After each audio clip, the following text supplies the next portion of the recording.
Welcome back to Life with Gains podcast. I'm Emmanuel. And I'm Esther.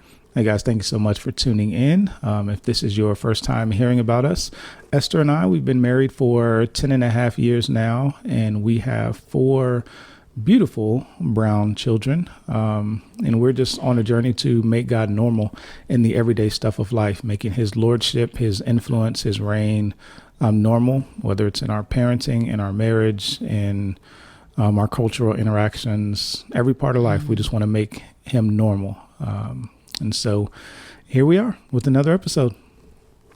So if you have never been able to catch us before, we really encourage you guys to subscribe. We are we are new to YouTube, and so in order for you to stay up to date with what's going on, we encourage you guys to hit that subscribe button down there so that you can keep up with all of our latest episodes. You can find our first 30 episodes on any and all podcast platforms, from Spotify, iTunes to Google Play. Yep. So we'll be putting out more videos and more content, and we would love to make sure you're on the journey with us. Yeah. So today's episode is actually a take 2. So we've been processing the events of the past week, and we knew at some point we were going to talk about, if you guys follow us on social media, you probably noticed that the Life with Gains page was kind of quiet this week, and we just didn't feel the need to rush any statement or response, because we're human and we're processing, and this past week we've been processing, but we feel like we're at a place now where we can come and share just kind of where we've been, how we've been this past week. I think we have definitely individually been a little bit more vocal on our individual Instagram platforms. But together, I don't think we started processing until a few days ago.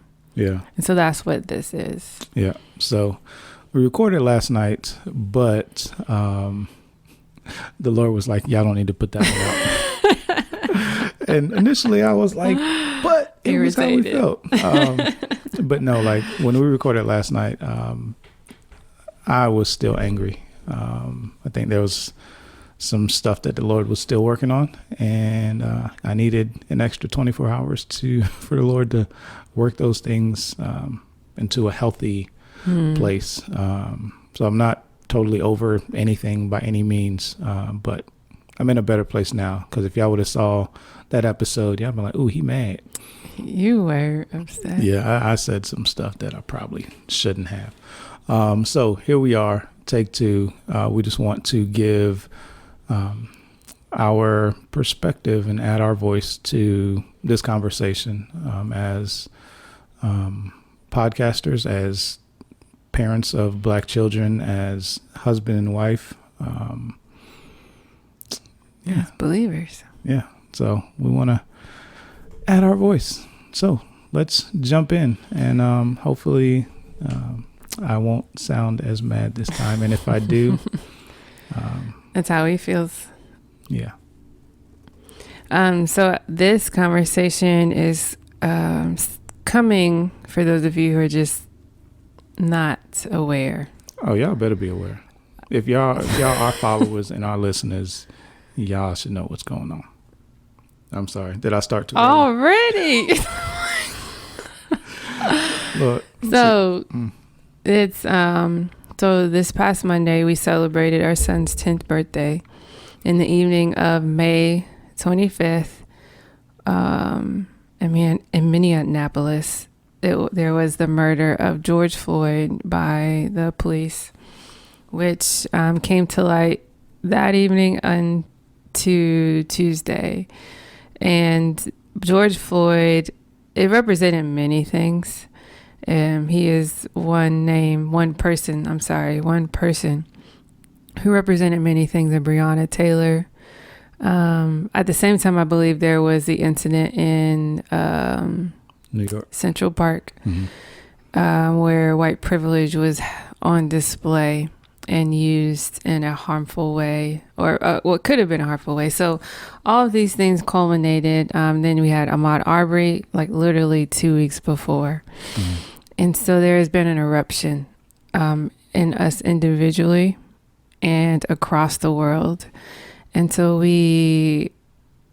I was processing it from a very personal perspective based upon family. And then Thursday morning, Thursday morning, we woke up and I asked you how you were doing. Yeah. Because I don't think I had asked you like specifically, how are you doing in relation to blank?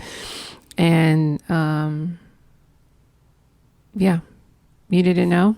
And then you left. You literally like said, would you be fine, for a couple hours, and you left. Yeah. Which I knew it was time for him to go there. So that was fine. I just needed you to give me a general area where you was going to be. Yeah. Hey, we're getting ahead. So initial reaction was, well, I can't really say that on air. But when I found out Tuesday morning, so we just celebrated our son's birthday Monday, and so Tuesday trying to get back in the flow of work, and by 9:30 I see both of these incidents in the news, and once again my life is interrupted, being reminded that my blackness is considered dangerous, that it is considered less than Imago Dei. And initially I read it, didn't want to deal with it, didn't want to process it, so I just suppressed it. I kept on with work, kept on with life. I would see the videos, see people start posting about it. And because I've always been one that's able to emotionally detach from stuff, that's just what I continue to do. But I think it was that same Tuesday night you had just opened up and started sharing kind of how you were feeling, dealing, processing. And I did my best to encourage you as your brother in Christ, as your husband, but never taking the time to do it for myself. And so when you had asked me on Thursday morning how I was doing, I legit didn't have an answer, because I hadn't up to that point taken a moment to see how I feel, to like allow myself to sit in the reality of what has happened again. And so you asked me, and once again, I thought I'd just be able to shake it off and go to work. But I go upstairs to my office and I just couldn't shake it. I felt like the Lord was nudging me, saying like, you need to deal with this. Like, you need to open up and figure out, like how you're doing. And so, yes, I ended up taking the day off, asking her if I could just disappear for a while. I ended up going to one of the local parks and just started processing. It started out with just journaling, asking questions, sometimes not really to anybody, just like questioning life. And it was questioning God. Just dealing with a whole range of emotions. And I was, I think I was at that point, I was on the verge of hopelessness. Because one thing I had shared with you on Tuesday night when I was just trying to encourage you was the story of the Israelites. Because if within the Black community, we are often paralleled with the Israelites, from slavery to fight for freedom, things of that nature. We parallel our ancestors' history and our plight with Israelites. Yeah, yeah. And so one thing I had shared with Esther was like the question of, well, I think at the time to you, it was more of an encouragement, but by the time I dealt with it for myself, it became a question of, you had Abraham and his generation who saw God, heard the promise. His kids were very close to the promise. But then you have maybe 2 or 3 generations after Joseph's generation that never knew freedom. All they had known was slavery. They had heard of the God of their father who loved them and was promising them this land, this gift, but they never saw it in their lifetime. And I was left questioning, like, how did they survive when there was no glimpse of hope? There was no glimpse of the promise. And paralleling that with like my ancestors, I'm not even going all the way back to slavery, just going back to the 60s and 70s when they were lynching people just for the heck of it. And I was like, God, how did they deal with that without losing their minds, losing hope, when they are continually confronted with people that look like them being killed for no reason, them in many ways like us getting up on a Tuesday morning, walking to work and being reminded of their blackness by seeing another black body hanging in a tree. Strange fruit. And I was just questioning, like, God, like, how do we go through life in this cycle without going crazy and holding on to hope? And like at the time, like I just didn't have any answers. It was just more questions. And I was like, God, like, even thinking about it, the Israelites, like that was, they were God's chosen people, right? They were constantly told like God has chosen them. He loves them. He is their God. But honestly, like I would have questioned, and I think sometimes I do question God's love for a chosen people that he allows to suffer for that long without any glimpse of hope. And so, yeah, like just being on the edge of despair, processing, like it just wasn't an easy time. So what did you do? So what happened next? Like we go from journaling and asking questions and processing the Israelites, and then what? So I ended up like with all these questions, like remembering that like my dad was born in the 60s, or he was born in 60. So he grew up in the midst of the civil rights era. He remembers when Martin Luther King Jr. was killed, and he grew up in Kentucky, so it's not far from where they were still lynching people. And so I called him just to hear kind of what his experience was growing up in that culture. What were things his parents told him, instilled in him? How did he process it? And like he just began to share, and we talked for like an hour, and he was just sharing his story, and it helped make my childhood make more sense. I know there's too many makes in there, but y'all know what I mean. It helped it to make more sense because there were things that he instilled in us and taught us or tried to teach us that growing up didn't make sense. But when we understand the time that he grew up in, it made perfect sense. And so, so he was able to share with me his story. And then the conversation transitioned to how do you, how does your faith come into play with this? Because a lot of the things that he was talking about was just practical daily living as a black man in a culture where people want to kill you.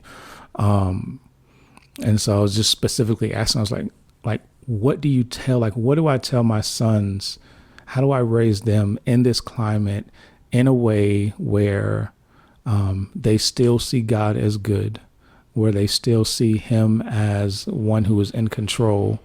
And so he just began to share, and really just, I think that's one of the benefits of having a believing father, believing parent, is being able to call them and just allow them to speak the word over you, to you, through you. And so he just reminded me of the hope. It was hope, faith, and love were the three things that he kind of reminded me. Having faith in the God of our father, the God of our ancestors, that like this God is the true God that brings salvation to all who place their trust in him. He is Lord of all. The darkness has dominion over the earth over this time, but ultimately God is in control. So reminding me to hold on to my faith. I think the biggest part was to hold on to hope. And it wasn't a hope of safety. It wasn't a hope of the end of racism. It was the hope that the scripture promises, which is our eternal hope. He was like, in this life, like the Bible was very clear that we would suffer. And it just so happens that for African Americans, part of our suffering is suffering just for having brown skin, which totally sucks. But God is sovereign. And I hope that came out right.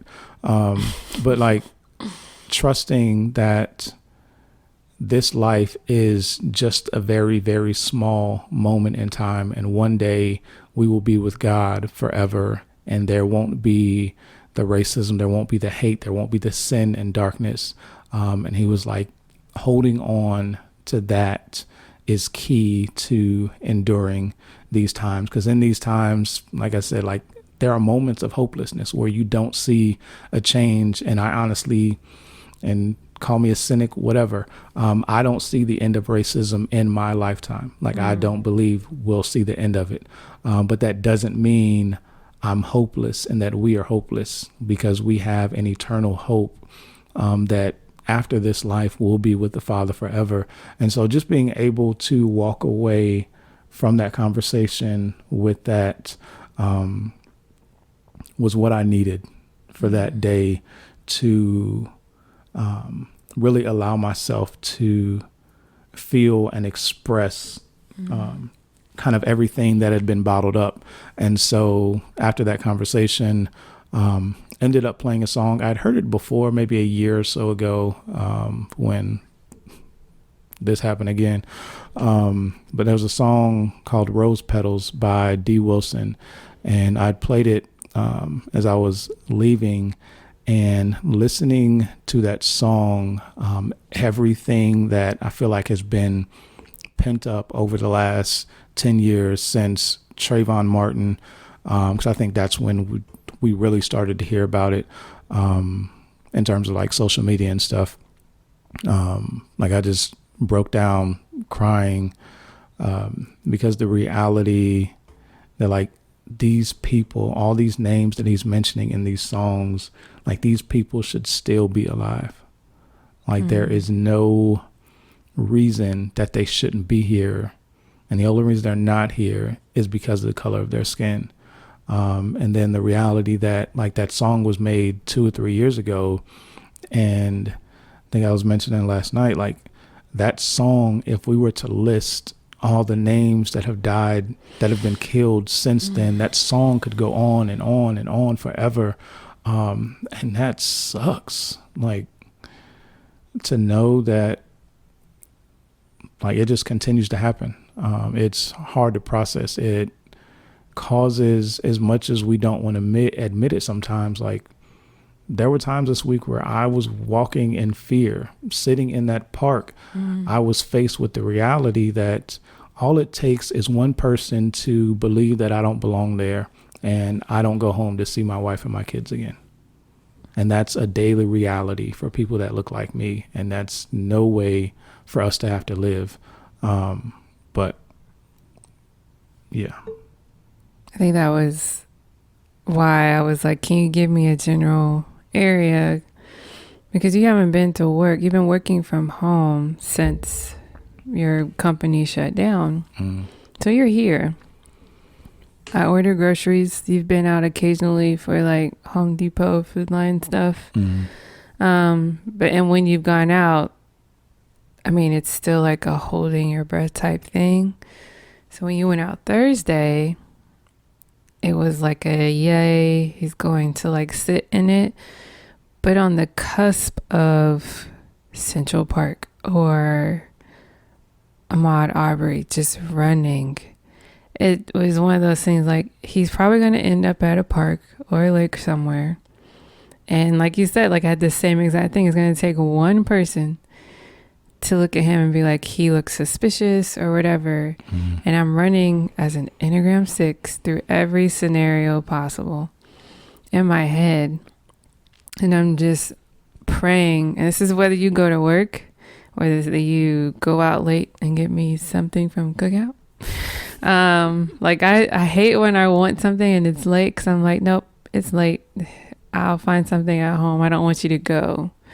This is like my constant thing. Like I hold my breath till you come home. So I'm grateful that you had that time. I'm really grateful you got to talk to your dad.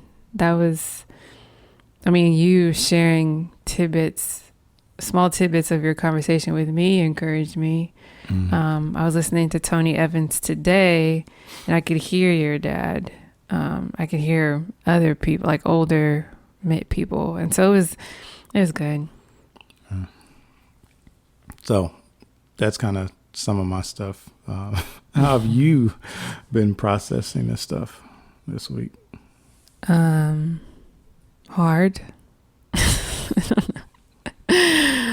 I'm sitting here like, am I gonna cry again? I feel like I don't have any more tears to cry, and I feel almost like it's out, but I don't know. And I'm laughing because it's all I know I can do right now. So saw it on Tuesday, and honestly, since I saw the murder of Philando Castile, and that was the day I wept and I wailed and I screamed and I cried. Our kids were younger. I have been very cautious and mindful of what I allow myself to watch to its full extent and what I don't. And some things I just can't avoid. It's just there. And so I started watching the events that led up to George Floyd's murder from that particular, like the main one, and then the ones that show stuff happening in the cop car to the ones that show he was compliant. And I stopped at the end where life starts to leave his body, and all of the people came to mind. Trayvon Martin, Philando Castile, like Sandra Bland, like all of them came to mind. And there was just this eruption. The only thing I can describe it as is a burning ball of fire in my chest that honestly has been here, but it was just like it's like a match.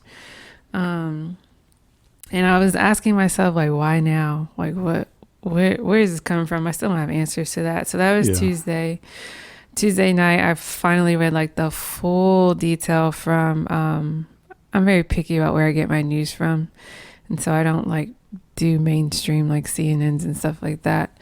So I finally read it from a non-biased source, and I put my head down on the bed and I started praying, and I was praying.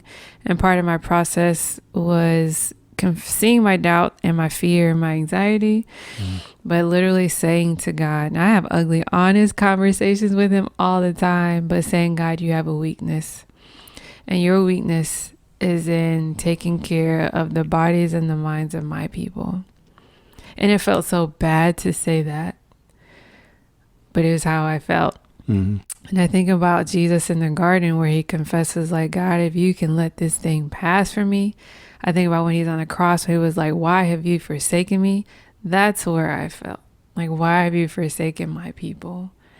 And I told you that, and I told our community group that, and the encouragement that you did give was helpful in terms of being reminded of the Israelites. And I also at the same time was thinking of the song "We Shall Overcome," and the one word that stands out is someday.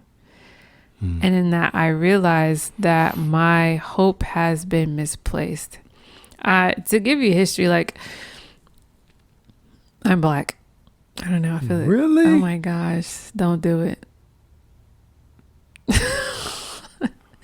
But no, people often participate in colorism when they see me because I'm a redheaded with freckles. They don't know where that fits, and so they have to fit it somewhere. I've, the jokes of being the light-skinned African American that would have been a house insert, Negro, the other one. But my parents are Black. My dad's Black. My mom's Black. We're Black. There's traces down the line because of rape and all that, but I'm Blackity Black. My parents raised me to love my culture, love my skin, love the shades that we have. Very much aware of my histories that was not taught in schools. Diversity as well, though. So all my friends came from every country in the world almost. My close friends. And when I got to college, I was focusing on being a teacher and a double major in African American studies.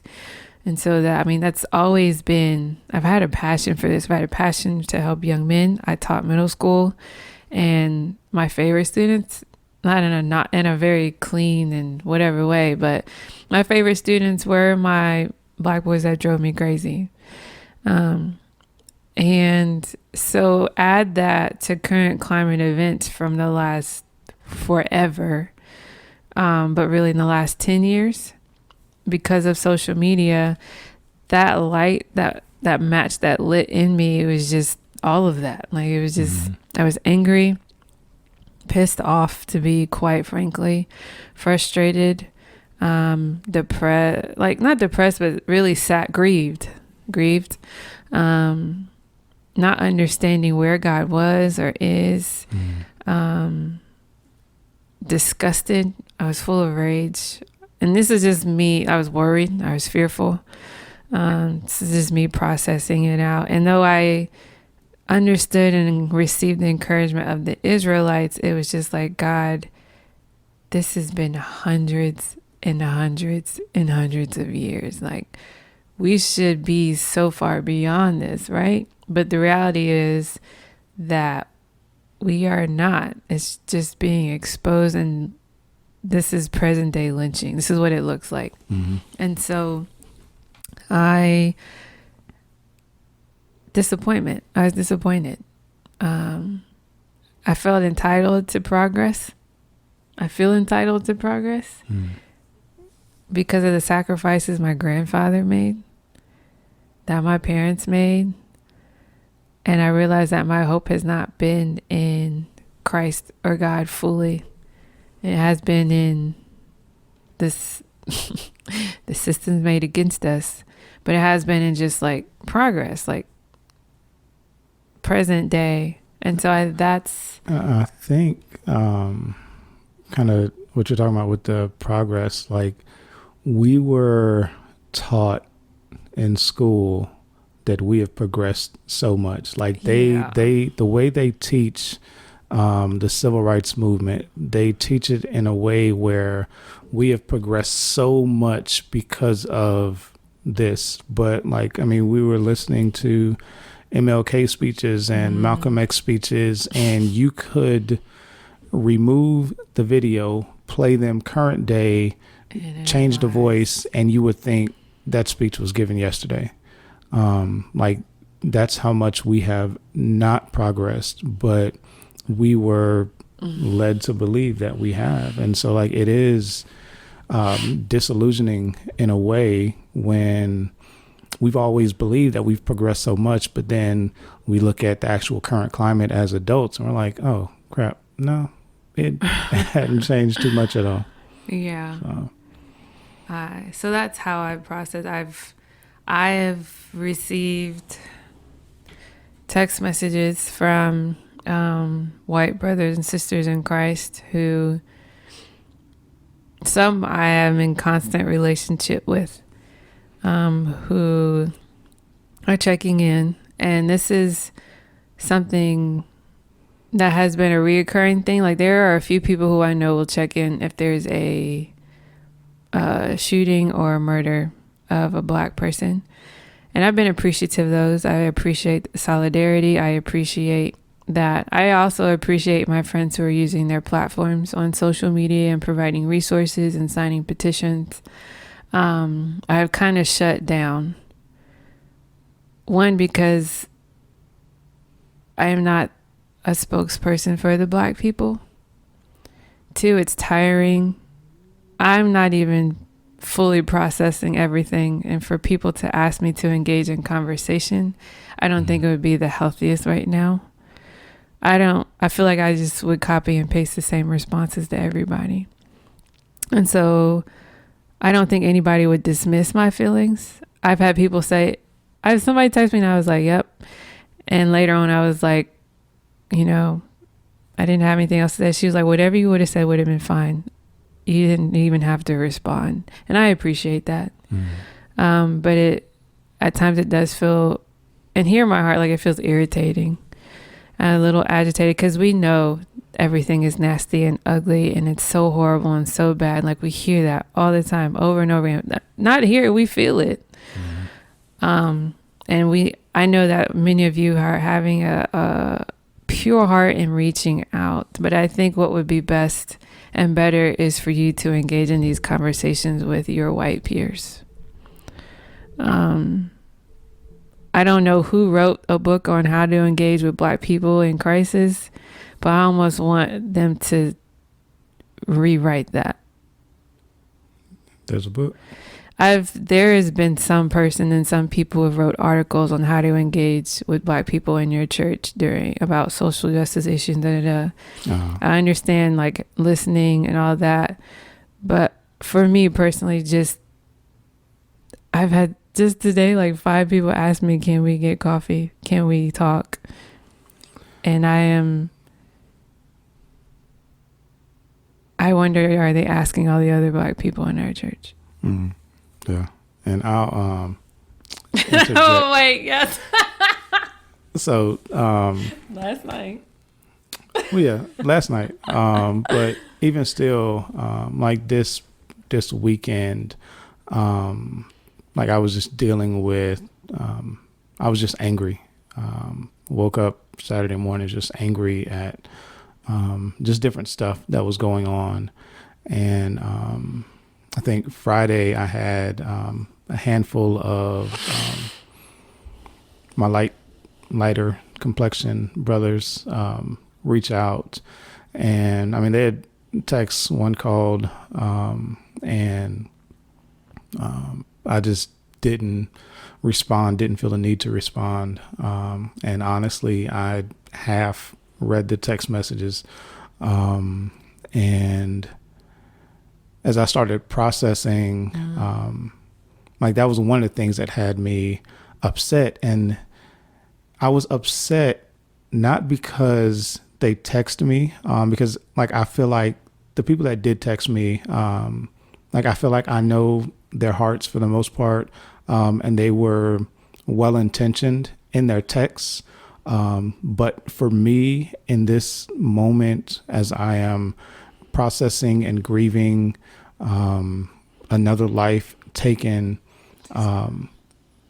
for me, I took it as them checking off that they checked on their brown brothers. Like that's the way that I took it. And that's not to say that that's the way they thought through it, they processed it. Right. But that's the way that I took it, because some of them I hadn't heard from since either ever or since the last time something like this happened. And so there wasn't consistent conversation just like about you said, there life. wasn't a relationship. Right. And so like it's awkward sometimes when you just get a text from seemingly some random person saying how messed up the world is. It's like you said, it's like, yeah, I know it's messed up. And so, like I said, that was part of the reason I was angry. And I know I didn't communicate it well in our first recording. Which is why the Lord said no. So hopefully it comes across a little bit better.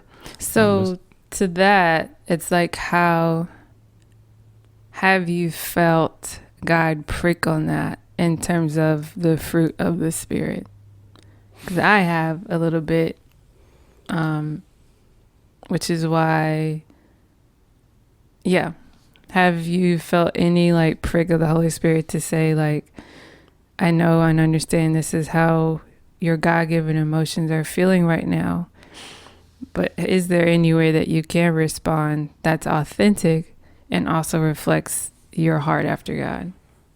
I don't think reflecting God's heart is determined whether I respond or not. Like, I think, like, because till this day, like, I still don't feel a need to respond. I don't feel a prick by the Holy Spirit that says, hey, you need to respond to those people that reached out to you. They're just trying to show you love. Like, I don't feel a prick, a guilt, or anything like that. So I don't think it would be any more Christ-like if I respond than by me not responding. Like, I think there is, I think there's room for us to process and not feel the need to respond, reply, give our input on everything that happens. So yes, and no, I don't feel the need to do anything more. I'm in between. Like, I'm in between. There are some people because of relationship. And I think that's different though. Well, I mean, I was going to finish. Oh. I think there are some people in a relationship where I cannot say anything for a few days and they understand completely why. There are some people who, for example, who've just come into this art circle or new in some way, and they are just genuinely wanting to show concern and just understand. And so that's where I kind of feel a prick, like I should say something, which, like, for instance, I did. I was like, I just want to acknowledge I got your message, but I just can't respond today. So I'm in between. There are people I just am not going to respond to because I do feel the freedom to not respond. And there are people who told me in emails like, hey, I just wanted to share this. I am not expecting anything from you. I'm not expecting a response. And I appreciate that. I was just curious where you were with that. Yeah. I don't think there's a need to, like, I think about it, like there have been times when, like, I've been led to reach out and encourage a brother, and doing it as led by the Spirit, I do it, and like, it doesn't matter if they respond. Like, I'm not sending it looking for a response. Right. And so if I don't get a response and my heart is offended, then that's something I need to go and work out with God. And so that's kind of the way that's kind of the way I take it. Like, is if they were being led by the Spirit and even if they leading weren't, the text, and they somehow get offended because I don't respond or acknowledge it, then that's something they need to work out. Like, that's not on me. Yes. I kind of want to switch gears because this is definitely not a 30-minute episode, but I don't want to make it an hour. And so there's two things I want to hit on real quick is the kids and the riots. And so I think we'll hit the riots first. What's happening is all across the U.S., minus maybe like 10 states. I don't know. It might be everywhere. They're having the protest. I should say protest. I'm sorry. Peaceful protests have begun everywhere, but they have then turned into riots. And this is the other thing I have issues with is there's a lot of under the table things happening that CNN, Washington Post is not showing, ABC, whatever, but forerunners on the ground are. Mm-hmm. And that's when people come at me with their particular ideas, or even they post about it, I am having to be one, discerning of the fact that this is their platform. This is how they feel. And if I respond, how would it help? If I share, how it would help? But then it comes back like, Esther, how are you using your platform? Because there are people that are worth engaging with. And there are people where you already know this is not going to go anywhere. Yeah. And so with the protest, I'm just wanting to know, like, what are your thoughts about it? That the ones, especially here, the ones downtown were on night too. They start off peaceful, and then there's rioting, and everybody's the next day cleaning up, and then there's another night. And these protests, the riots have been against every race, which is so interesting. It's been not against Black people, but it's been against those who stand with Black people and Black people. Mm-hmm. So what are your thoughts? My thought is go to my Instagram page and look at a recent post I did. It's a video of Martin Luther King Jr. It's a speech. It's a snippet from a speech called Other America. And I think in that you'll find clearly my answer. So I don't know if I'll communicate it as eloquent as he does. But essentially, this was another point of anger over this weekend, really. Because I was seeing people post about I think it was like the split shot of the demonstration, or what's the word? Rally, protest. Yeah, the protest, saying this is okay, the looting, this is not, or some way it was communicated like that. And in that MLK speech, one thing that he did, he was very clear that he was very much against the looting and the rioting and violence and stuff. Like, he's nonviolent. But he was like, that only goes on for so long. Like, if a people continue to feel like their voice is not heard and they continually have this hurt and this anger, they're going to find another outlet to express it. And unfortunately, at times, this is what it turns into. I think the example that I used was, if you think about a child, is like, if there's a child yearning for the affection or the attention of his parent, it may start out with, hey, you want to play with me? Hey, can you read to me? Hey, let's play a game or something. And if over time that child continues to seek out that affection or attention, and it's continually rejected and pushed aside and say, hey, maybe later, then at some point, that desire for attention is still there, but now it's no longer it's no longer asking, it's them acting out, whether that's being bad in class or acting up at home. They are still craving for those desires to be addressed. But now they're escalating because they want so badly for those issues to be addressed. And it's kind of the same deal now. It's like, we've been marching and protesting for 50 years and nothing has changed. And it's like, at some point, they're going to have to hear us.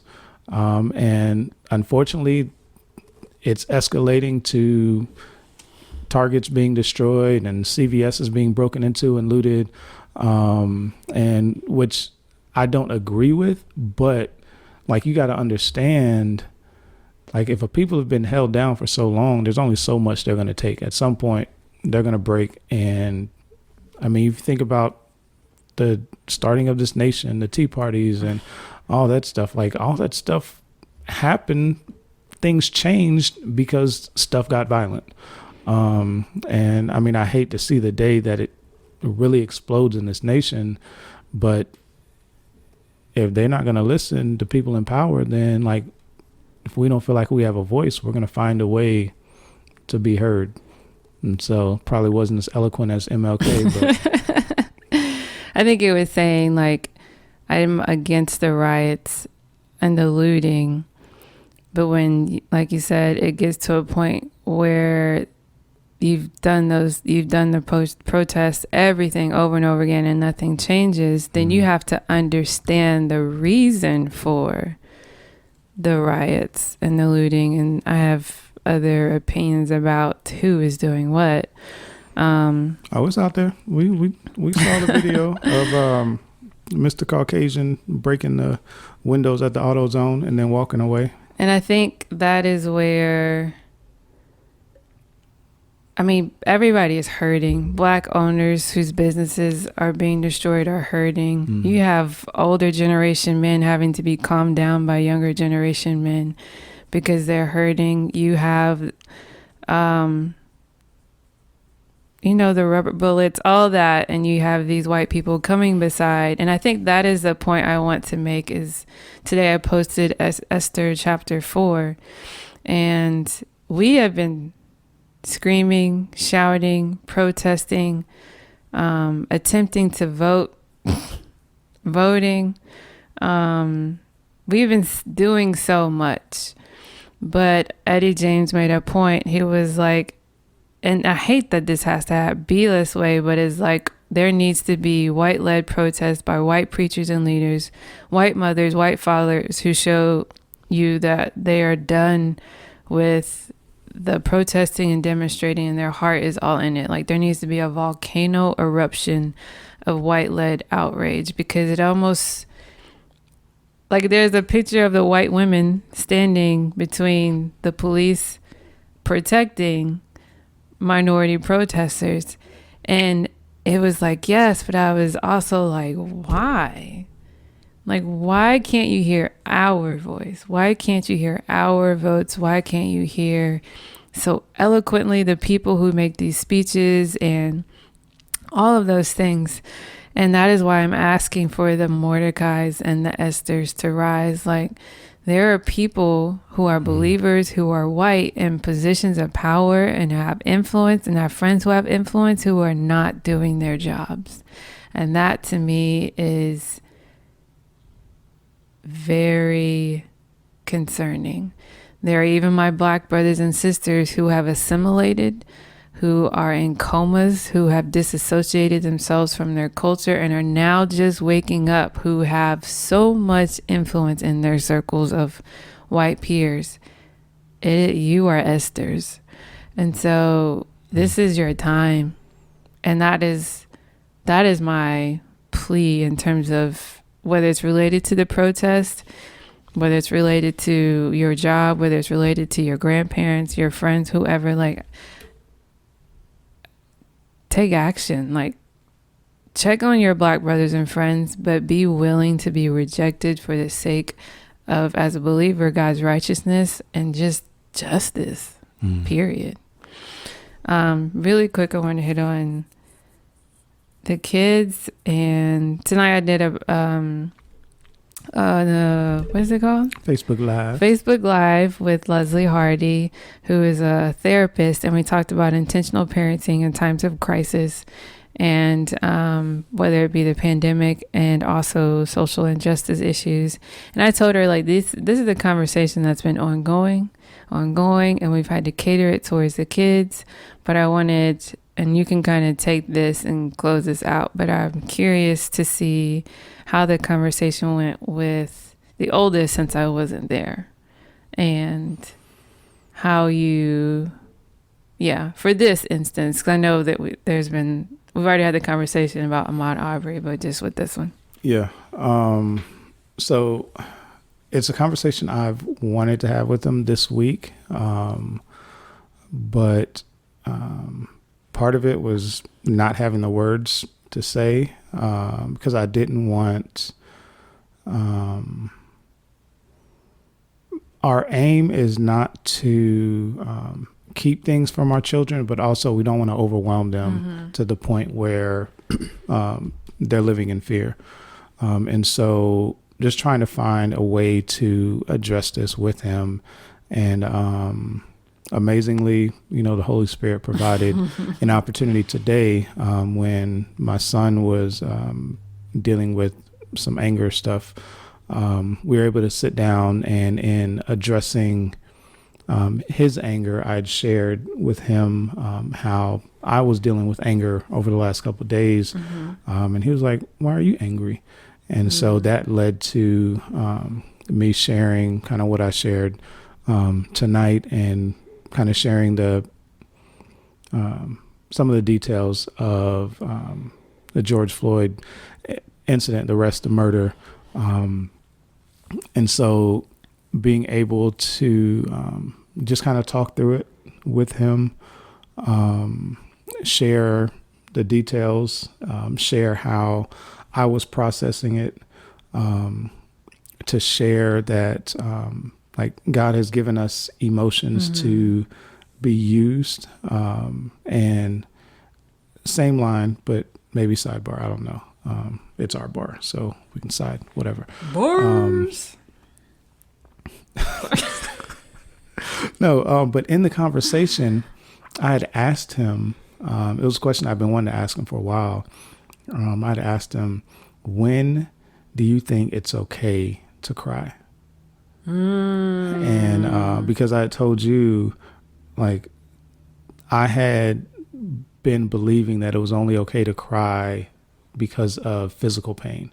And I felt like I was instilling that in our children, and I wanted to stop that. And so when I asked him, his response was, you can cry if you're hurt. And I was like, what do you mean? And he was like, scraped knee, a broken bone, whatever.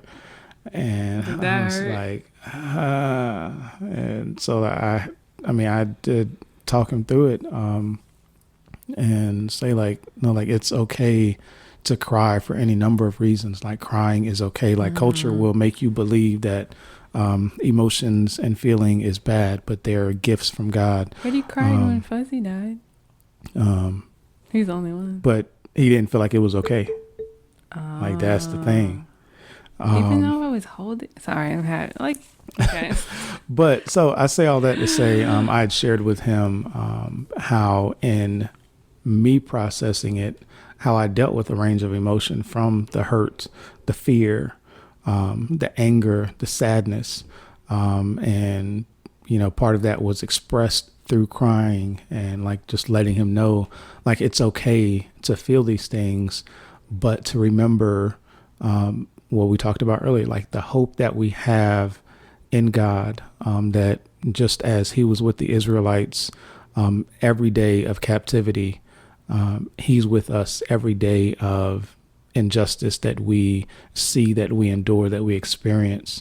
Like he walks with us, and he still holds out this promise, this eternal hope that we have. And so even though things are hard, even though we feel deeply about certain things, like we have this eternal hope.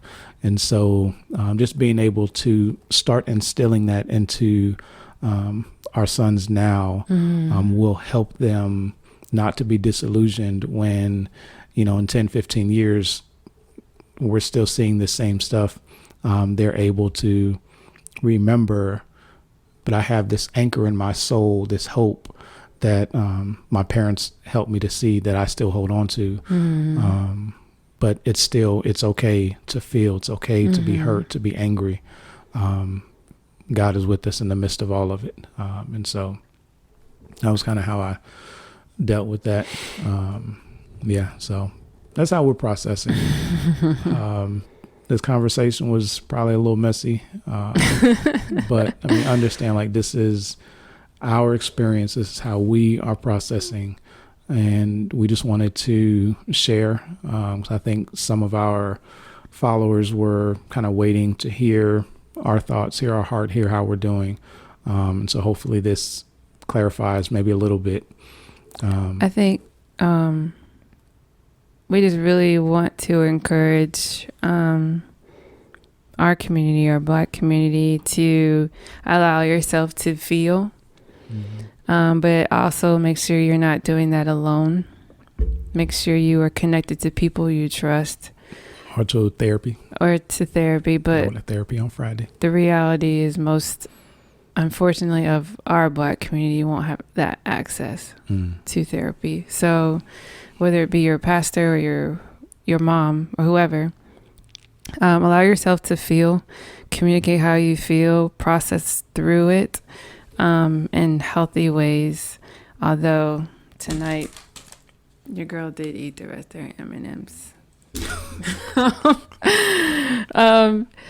But also for those of us who are believers, to check on our people, as well as be okay and not guilty.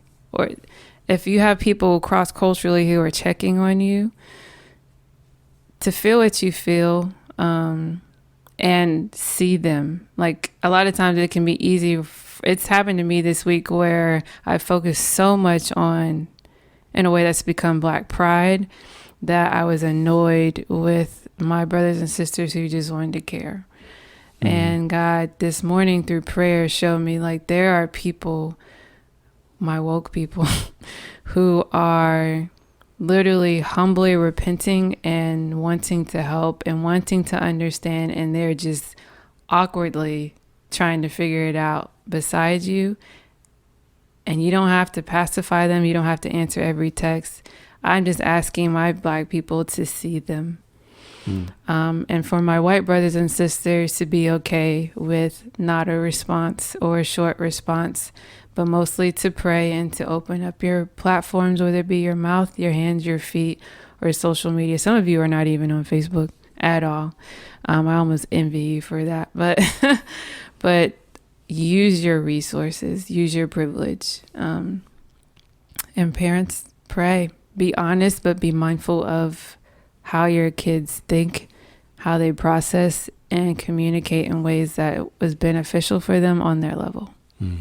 Yeah. So if you feel like this will be helpful to a friend, a neighbor, brother or sister, feel free to pass it on, share it, send them the link, send them the YouTube link, or send them the podcast episode through whatever app you use. And let's continue the conversation. You can reach out to us. I can't promise that we'll respond quickly or we'll respond right now. Yeah, we will. This is a conversation, as uncomfortable as it is a conversation that we want to continue.